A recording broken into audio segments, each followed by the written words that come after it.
শুক্রবার বিকেলে একটি বাসে করে ঢাকা থেকে গাইবান্ধার উদ্দেশ্যে রওনা হন আজিজার রহমান। পথে বাসের ভেতর অজ্ঞান পার্টির সদস্যরা কৌশলে তাকে ডিম খাওয়ায়। কিছুক্ষণ পর তিনি অসুস্থ হয়ে জ্ঞান হারান। এরপর অজ্ঞান পার্টির সদস্যরা তাকে রংপুরের মডার্ন মোড় এলাকায় বাস থেকে নামিয়ে নগদ টাকা ও মোবাইল ফোন নিয়ে ফেলে রেখে পালিয়ে যায়। স্থানীয়দের মাধ্যমে খবর পেয়ে পুলিশ ঘটনাস্থলে পৌঁছে অজ্ঞান অবস্থায় তাকে উদ্ধার করে। পরে জ্ঞান ফিরলে আজিজার জানান, তিনি ত্রয়োদশ জাতীয় সংসদ নির্বাচনে মনোনয়ন বাতিল হওয়ায় আপিল শুনানিতে অংশ নিতে ঢাকা গিয়েছিলেন। মনোনয়ন ফেরত পেয়ে শুক্রবার বিকেলে ঢাকায় বাসে উঠেছিলেন এলাকায় ফেরার জন্য। পথে তাকে একজন ডিম খাইয়েছিলেন। এরপর তার জ্ঞান হারিয়ে যায়। এখন এদিক ভালো আছি, কিন্তু উঠতে পারিনি। আমি এমপি প্রার্থী, আমি গাইবান্ধা 3-এর স্বতন্ত্র প্রার্থী।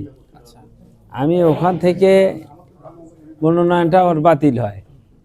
বাতিলের বিপক্ষে আমি নির্বাচন কমিশনে আপিল করি। আপিল করে আমি শুনানি পাই, আমার রায় আসে আমার পক্ষে।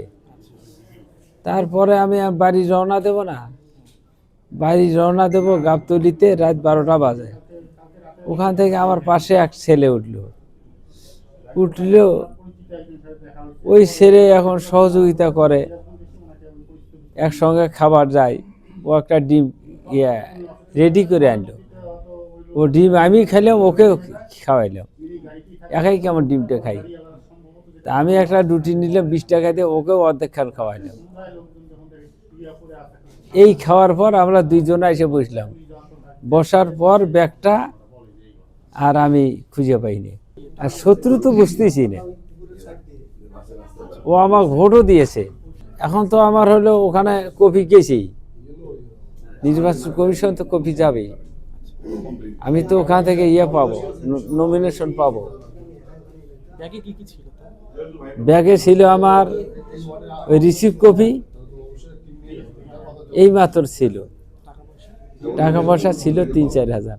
কোর্টে একটা কোর্ট ছিল।